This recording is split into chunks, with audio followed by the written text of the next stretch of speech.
At the end of the last episode, we see ugly Haru being forced to enroll at the Royal Academy, but he sends his clone to take his place while he just relaxes in his cabin. However, his clone gets into trouble with the student vice president Schneider, but thanks to being protected by Haru's barrier, he manages to get away. However, he becomes depressed from all the stress, and he switches places with Haru. If you are enjoying this series, remember to subscribe to the channel and hit the bell icon.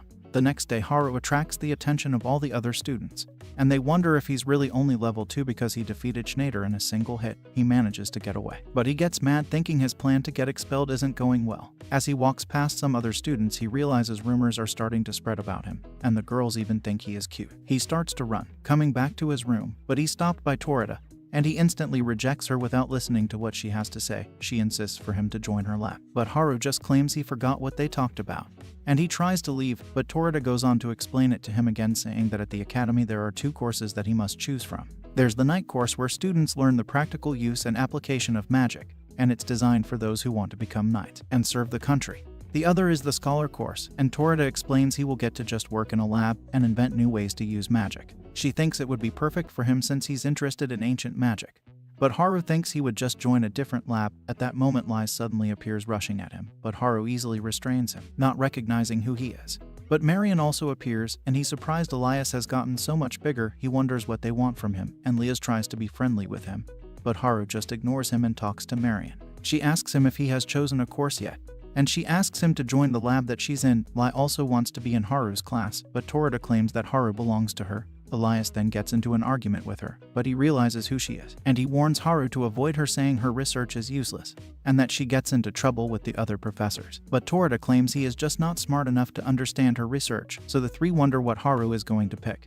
But Iris suddenly appears, saying she has business with Haru. Haru doesn't know what she wants, but he sees it as his opportunity to get away, so he claims he made plans with her and quickly runs off while Marion gets jealous, wondering what relationship they have. Haru manages to get away, and he asks Iris what she wants. She wonders if he's really the same person from the previous day, claiming he feels completely different. Haru is shocked she can tell the difference between him and his clone, and he reflexively puts up a barrier. Iris can feel the barrier as well, and Haru becomes suspicious of her, asking why she thinks he is different. She says that although he's the same on the surface, she notes that he had no magic power the previous day, but now his power is overwhelming. Haru thinks back to when he first met Flay, and she also called his power overwhelming, so he wonders if Iris is actually a demon. She assures him she is a human, but Haru still finds her strange. He tells her he can't explain his power, but asks her to treat his 2 forms as the same person. Iris goes on to apologize for getting him into trouble, thanking him for his help, and she asks to be his friend. Haru is surprised at the request, but Iris takes his response as a yes, and she is happy to have made her first friend. Haru wonders why she wants to be friends with him, and Iris says they keep running into each other, so she thinks it's a good sign. Haru was surprised he is her first friend, wondering what kind of life she's had, so Iris tells him her story, saying she was abandoned after she was born. Haru then wonders about the reason, and Iris thinks it was because she was able to talk right away. Haru thinks a talking baby would definitely be concerning, and Iris tells him how she ended up in a monastery, but she wasn't treated well, and the only priest who cared for her died when she was 5. Since she lived in such an isolated place, she never got to interact with her surroundings, which is why she lacks common sense and social skills.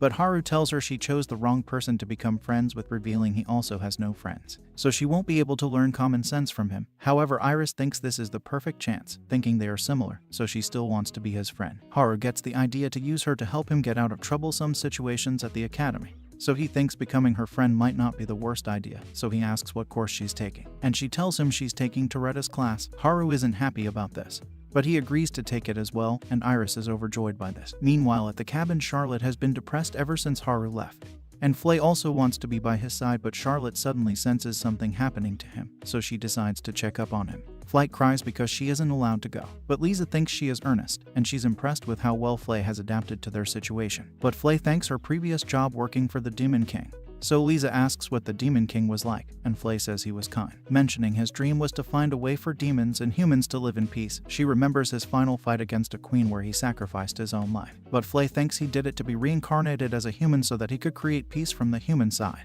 But she can't believe that he would end up being reincarnated as the queen's son. Haru claims he lost his memories after being reincarnated, but Flay notes that the Demon King would always shorten their names, and when Haru gave her the name Flay, she thought for sure that he must be the Demon King, and she even thought about calling him by his true name Lisa, wondering about the Demon King's true name. So Flay reveals it, calling him Iris Vilya Haru.